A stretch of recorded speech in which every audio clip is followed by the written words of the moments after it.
በኦሮሚያ ክልል ሆሮ ጉድሩ ወለጋ ዞን የፋኖ ታጣቂዎች በፈጸሙት ጥቃት ከ20 በላይ ነዋሪዎች ተገደሉ።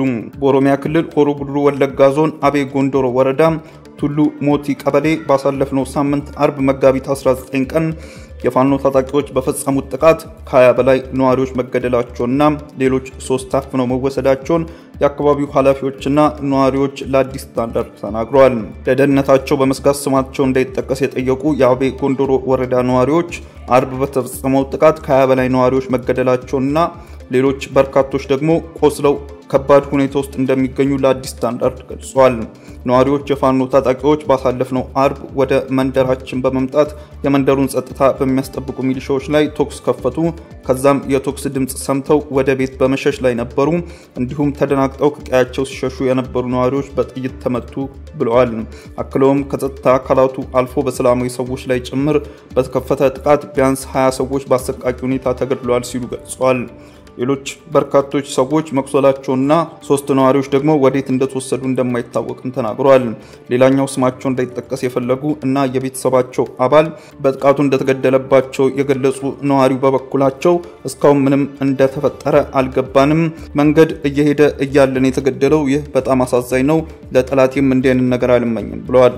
የአቤ ጎንደሮ ወረዳ ምክትል አስተዳዳሪ አቶ አያና ዋቆ ጉዳዩን በተመለከተ ለአዲስ ስታንዳርድ በሰጡት አስተያየት የፋኖ ጽንፈኞች በአንድ ቀን በፈጸሙት ጥቃት 20 ሰዎች ተገድለዋል ሲሉ ገልጸዋል።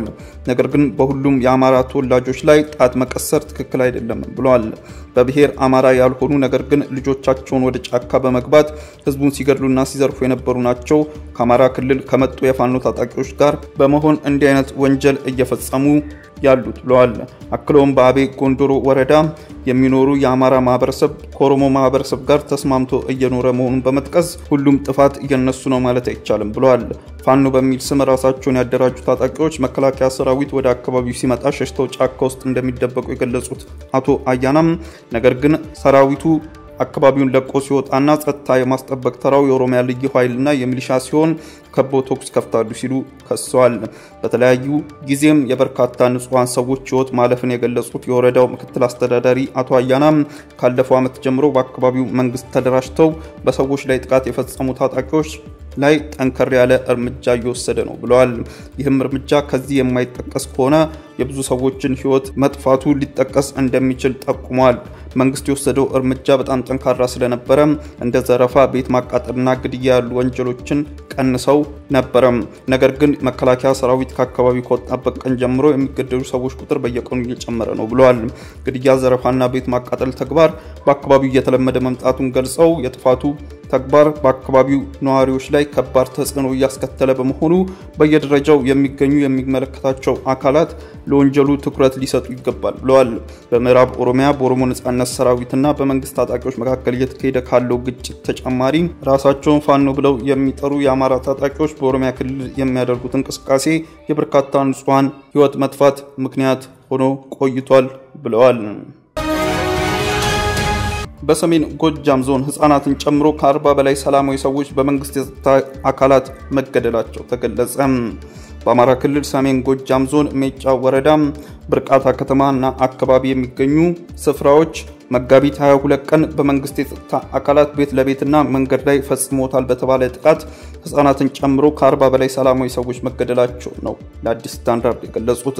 ለደህንነት ስማቸው እንዳይጠቀስ የጠየቁ አንድ ነዋሪ በዕለቱ ከጠዋት አንስቶ ለረጅም ሰዓታት የቆየ የተኩስ ልውውጥ በመከላከያ ሰራዊትና በአድማ ብተና ኃይሎች መካከልም በብርቃታ ከተማ ሲደረግ እንደነበረም ገልጸዋል።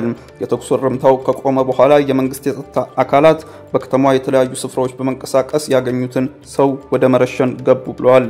ግድያውን የጀመሩት ከብርቃታ ከተማ በምስራቅ በኩል ሲሆን ከከተማው ወደ ምዕራብ አቅጣጫ አጥቃሪ በተባለች ተራራ እስኪደርሱ እየገደሉ ነው ያለፉት ሲሉ ገልጸዋል።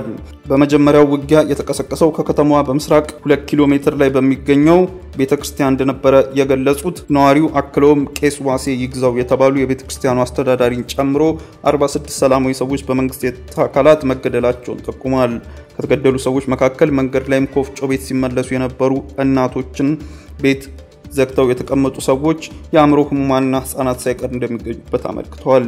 ነዋሪው አያይዞም ከሟቾች መካከል አቶ ይገረም ይመኑ የተባሉ የደም ግፊት መድኃኒት የሚወስዱና የህክምና ክትትል የነበራቸው አዛውንትና አቶ ቻይኑ ይመኑ የተባሉ ወንድማማቾች በተኩስባቸው ጥይት ተመተው ሲወድቁ ሰምተው ከቤታቸው ሲወጡ እርሳቸውንም ገደሏቸው ሲሉ አብራርተዋል።